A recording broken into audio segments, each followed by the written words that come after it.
Don't try to start with me. There we go. Okay, good evening, ladies, gentlemen. I'm working from a draft agenda, which I trust is compatible with the actual agenda. No problem. Looking forward to the training for the new methodology. Should be interesting for someone as non-tech savvy as myself. Be that as it may, consider ourselves called to order. I don't think we need to do a roll call because we all know each other. I don't see anybody from the general public here. So we'll just move to the Pledge of Allegiance. Allegiance to the flag of the United States of America and to the republic for which it stands, one nation, under God, indivisible, with liberty and justice for all. Just read the public comment narrative. The members of the Hartford Board of Education invite the public, who are the residents of our school community, to share matters of interest or concerns with the board.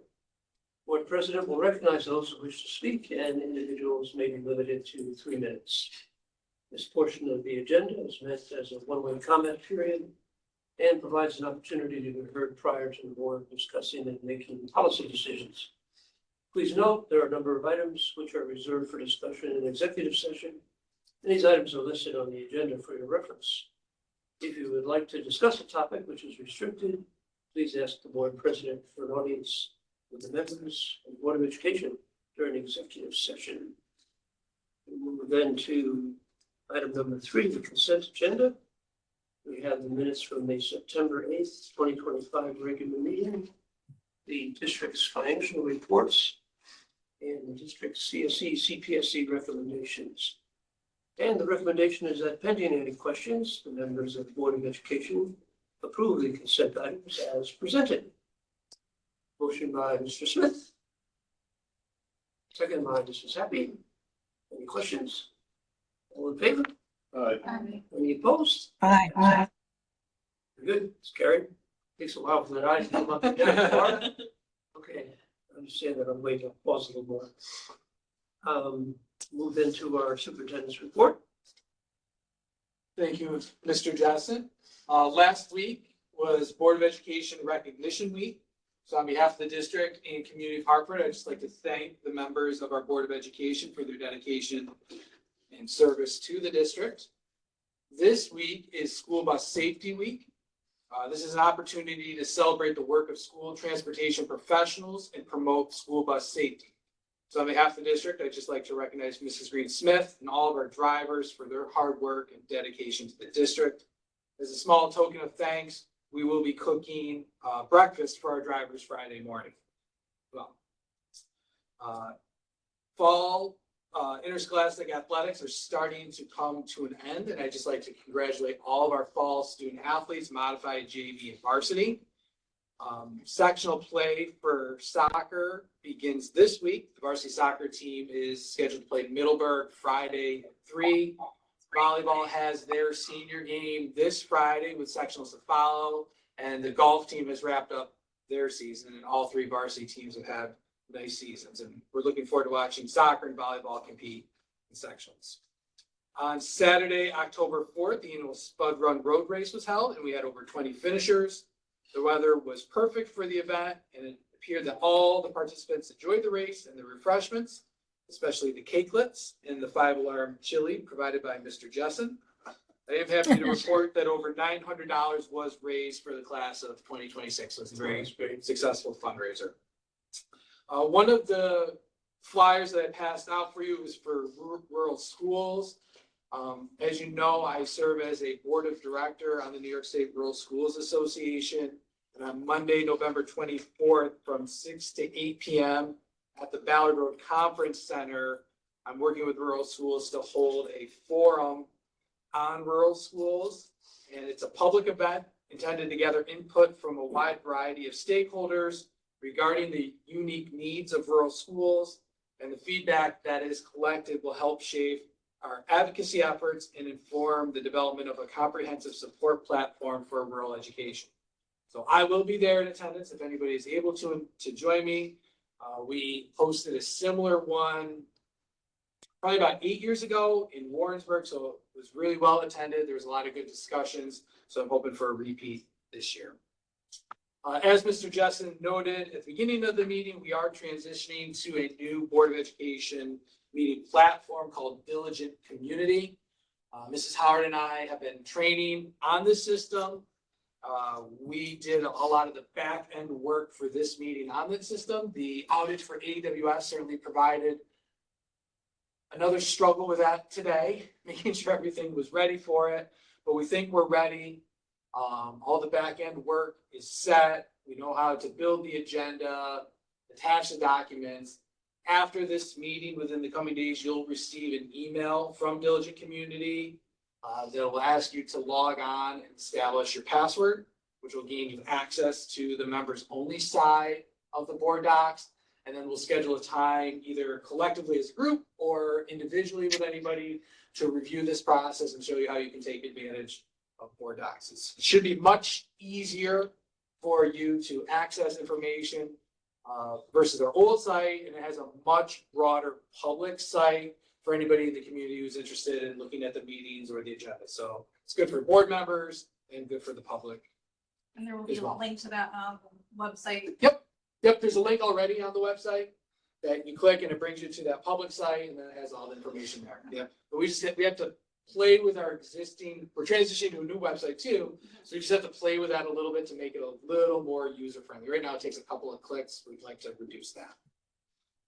A couple more items, just as you're aware, the district has partnered with Cornice to conduct an electrification feasibility study for the zero emission buses through NYSERDA. Cornice completed its portion of the study in July and submitted the findings to NYSERDA for review in accordance with their own requirements. Under NYSERDA's own stated regulation, a response was due within 30 days of submission. However, it is now October 20th and we have yet to receive any response from NYSERDA, which means we're really in a holding pattern on what we can do to move forward with this mandate. We are working with our architects on this. We've submitted the report from Cornice to the architects so that they can review the electrical requirements of the zero emission buses and the various charging stations, whether it's a level 1, 2, or 3, what we can accommodate at the bus garage as it currently stands, and what would be needed to be done to upgrade the infrastructure to fully convert to the new project. As a reminder, under current state legislation, all school buses purchased beginning in 2027 must be zero emission. However, the state has yet to clearly define what constitutes a purchase. It seems like it'd be a very easy thing, but the state has not defined what a purchase means. This lack of definition has caused substantial confusion and concerns across school districts because it's unclear whether purchase refers to the issuance of a purchase order, a signed letter of intent, or in the actual delivery of the bus. And this ambiguity in the definition could have serious implications for district planning and voter propositions. So for example, at this time, we're planning on putting a voter proposition on the May 2026 budget vote to purchase a diesel bus. However, if the state says the definition of purchase means that you've received the bus, we can't buy a diesel bus because we won't receive it prior to 2027. And they haven't, going down the rabbit hole a little further, they haven't defined what 2027 is. Is it January 1, 2027? Is it July 2027, which is our fiscal year? So we need clarification from the state on what purchase means so that we can start to plan ahead on a voter proposition as early as this year. Based on our initial report from Cornice, the bus garage infrastructure as it currently stands can accommodate one zero emission bus and one charging station. We can install one charging station without having to do any infrastructure work at the bus garage.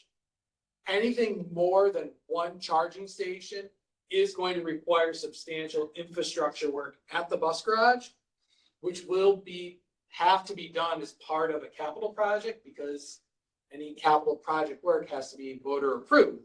So that would be subject to voter approval and SED facilities planning and review. So as we start to talk about our wastewater treatment plant and our building and condition surveys, we're also going to have to dovetail conversations about the bus garage and potential infrastructure work as part of a capital project with that as well. Because in theory, year one, we could buy zero if the law doesn't change. I'm working really hard to try and get the law to change. But if the law doesn't change, year one, we could buy a zero emission bus and a charging station. Year two, we can't buy any bus or any charging station because of the time that's going to be required for facilities planning to review and approve our plan and for the construction work to be done. Then year three or potentially year four, we're gonna have to buy multiple buses and multiple charging stations to make up for the fact that we weren't able to buy buses the year or two prior. Right now, Interesting. electric buses with stop arms and cameras are around $500,000. Then that doesn't include the charging stations. That's one of the, I hate talking about this. Good news. We have been notified that Hartford has been selected by the Tri-County United Way as a recipient of their fall fleece drive.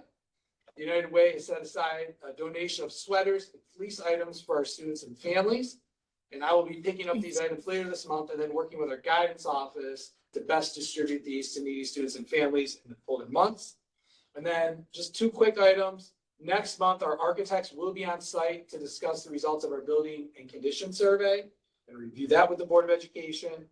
And also, we anticipate that the wastewater treatment report should be completed in early November. And representatives from Doty and Associates will be in attendance at the December Board of Education meeting to discuss the findings of that report. And then lastly, my other handout from BOCES. The booklet is about Vision 2027, which is their future-focused facilities project, a new CTE building, exceptional learners buildings off Ballard Road. And then the second is a one-page flyer that talks about a public vote that's required.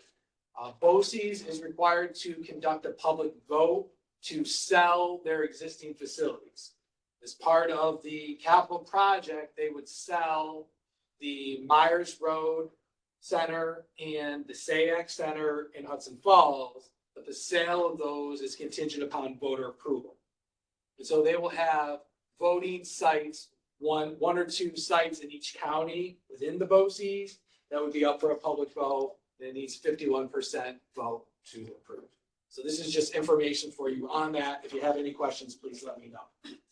You know, maybe they will discontinue their rental properties then, and everything will be concentrated at the facility off Ballard. Correct. Yep, the plan would be that any facilities that they're renting, Sanford Street. like the Sanford Street Teaching and Learning, would be held on that facility itself. Okay. Any questions? Have they gotten to the point where knowing that they can increase the number of attendees at the new facility so that each school would be able, or is that not? Yeah, so one of the things that they've looked at is what the current enrollment trends and interest levels are within each CTE program, and making sure as part of the design phase that they're better able to accommodate more students in those programs, so less students would be shut out of programs of their first interest. Yes. Yeah, and that's all pending that they can find, you know, instructors and teacher aides and things like that. But yes, absolutely, they've looked at that. Very good. We will move into our building principals reports. Let's see, we have Mr. Jewell with us this evening. Thank you, Mr. Justin. Just a few things. We held Spirit Week, 9/22 to 9/26. It was a theme for each day, and I thought the participation was great. I think the students did have a good time. And I really do think they enjoyed anything but a backpack day. It's a new thing here in Hartford this year. And I had to say no to a couple things, but I think they had a good time carrying their backpack, their books around in wheelbarrows and fishing baskets and a number of other things that they were very creative about. So I think they had a good time with it. Eddie mentioned the athletic teams.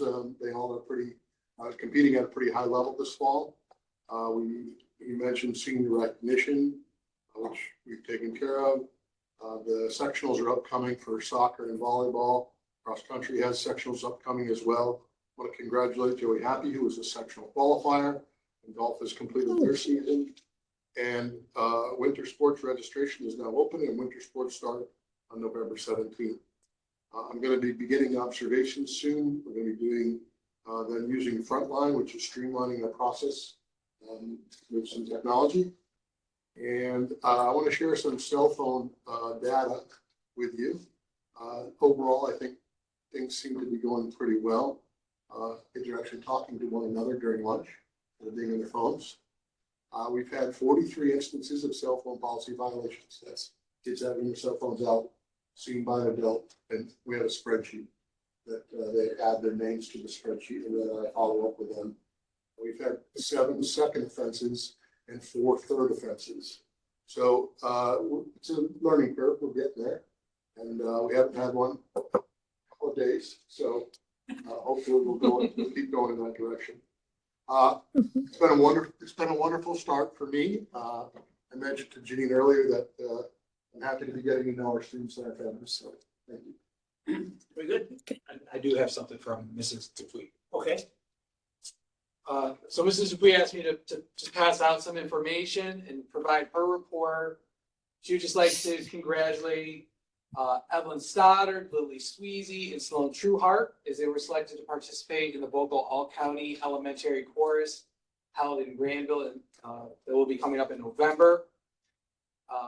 Pre-K All About Me and ELA is sorting the colors, shapes, and sizes and counting to tell how many in math. And in science, they let go of their beautiful monarchs and made a weather xylophone to listen to the various pitches. First grade finished their ELA foundations and routines and begun Unit 1. The students have been very excited by the new materials. Math lessons are progressing smoothly. And after learning about their body system, students are now learning about caring for their body in science. 5th grade students reviewed how to write an opinion persuasive letter. They came up with topics centered around things that they would like to see changed around the school, like lunch tables, lockers, air conditioning. They wrote the persuasive letters to Mrs. Dupuy, and then Mrs. Dupuy in turn wrote a letter back to them. Some club news. Intramurals with Mr. McDougall had 35 students in grades 3 through 6 play soccer, flag football, and kickball. The Eager Engineers and Traveling Teenagers Learning Clubs have started. Teenager Voices started on October 9th and will have a combined concert with 5th grade band on January 29th. And then just some upcoming events. Bus safety presentation is Wednesday of this week. Unity Day is also Wednesday of this week. Red Ribbon Week starts on Thursday and goes through Halloween. The fire prevention presentation will take place on Friday with the Hartford and Greenwich Fire Departments. Representatives from the Hartford Fire Department are coming, and the Greenwich is bringing their traveling house that students can walk through. It simulates trying to escape in smoke-filled rooms. They had that here a couple years ago. It's really a neat experience. The October Citizens of the Month Assembly and Halloween Sing-Along will take place on the 31st. And the Junior High National Honor Society is sponsoring a trunk or treat also on Halloween. Very good. Thank you. Move into our student representative report. Mr. Landon Cook. Students are now well over a month into the 2025-2026 school year, and all is going well. The attendance numbers are continuously high. Like Mr. Duval said, the cell phone ban has gone over okay. Furthermore, many of the academic programs offered by the school have gone smoothly. Students continue to take part in college classes on campus, as well as BOCES, ECCA, and newly introduced elective classes such as history of sport. A few classes will also be taking part in field trips this year, with the U.S. history course visiting Metropolitan Museum of Art in November, as well as the history of sport class, who will be visiting the Baseball Hall of Fame. Athletics have been successful as well, with fall sports now in the peak of their respective seasons, as well as early practices for basketball beginning, which have been relative to student benefits. Additionally, the 5-week marking period has been reached, and to my knowledge, nobody on the varsity level is eligible. And I would also like to add that mentoring program started on Tuesday. That is for kids from 3rd to 6th grade. There was juniors and seniors. There was a mentoring program. Yeah, And is that sports oriented or is that for No, academic? that's more like academics. Academic and social, right? Thank you, Mr. Landon Cook. Thank you. We'll move into item number 7, committee reports. You've all had a chance to read the minutes of the Board of Education and Transportation Subcommittee. Any questions about those? We move to the action items then. You've had a chance to look at the personnel consent agenda. Mostly transitioning to different appointments and resignation or two. So the recommendation is that pending any questions about those, members of the Board of Education approve the personnel consent items as presented. Any questions? We have a motion then for the approval. Mrs. Happy, and second, Mr. Smith. All in favor? I see Mrs. Thomas raise her hand. Very good. I'm going to watch for that instead of the transported eye. 8.2, CSE, CPSE, 504 committee members, appointments of those. Some hardworking individuals for many, many years on that committee. So the recommendation is that pending any questions, the members of the Board of Education approve the recommended members of the CFC, CPSE, and 504 committees for the 2025-2026 school year. Motion by Mrs. Happy, second, Mr. Smith. All in favor, please say or signal with your hand, aye. Aye. There we go. Any opposed? That's carried. 8.3, water operator. Our recommendation is that pending any questions, members of the Board of Education approve the proposed extension with Mr. Scott Mackey to serve as the district's water operator for the 2025-2026 school year. Motion, Mrs. Happy, second, Mr. Smith. All in favor? Any opposed? That's carried. 8.4, surplus inventory. Recommendation is that pending any questions, members of the Board of Education identify bus number 78. There's the VIN for you to see as surplus property and authorizes sale on auctions international to the highest bidder. Motion, Mrs. Happy. Second, Mr. Smith. Questions? All in favor? Aye. Any opposed? All right. 8.5, district-wide safety plan. We've seen this many, many times over the years. But it's periodically. This is the latest tweak. The recommendation is that pending any questions, members of the Board of Education approve the revised district-level safety plan. Mrs. Happy makes the motion, and Mr. Smith seconds. All in favor? Aye. Any opposed? That's carried. The letterhead. The letterhead has been revised per Mr. Cook's recommendation. The recommended action is that pending any questions, members of the Board of Education approve the revised school district letterhead. Motion, Mrs. Happy. Second, Mr. Smith. Any questions? All in favor? Aye. 8.7, OC's cooperative bidding. Recommended action is that pending any questions, members of the Board of Education approve the proposed resolution for cooperative bidding for cafeteria commodities for the 2025-2026 school year. The motion, Mrs. Happy, second, Mr. Smith. Any questions about those commodities? All in favor? Aye. Any opposed? Okay. Item number 9, executive session. It's been recommended that the members of the Board of Education adjourn to executive session to discuss matters of personnel, but more specifically, to keep us on the right track, matters relating to the medical, financial, credit, or employment history of a particular person or corporation, or matters leading to the appointment, employment, promotion, demotion, discipline, suspension, dismissal, or removal of a particular person or corporation. Do we anticipate taking any public action? Nope. We don't anticipate any public action upon our return from executive session. And so for that express purpose, I'll entertain a motion to adjourn to executive session. Provided by Mr. Seppi and seconded by Mr. Smith. All in favor? Aye. Any opposed? We are adjourned to executive session. Most of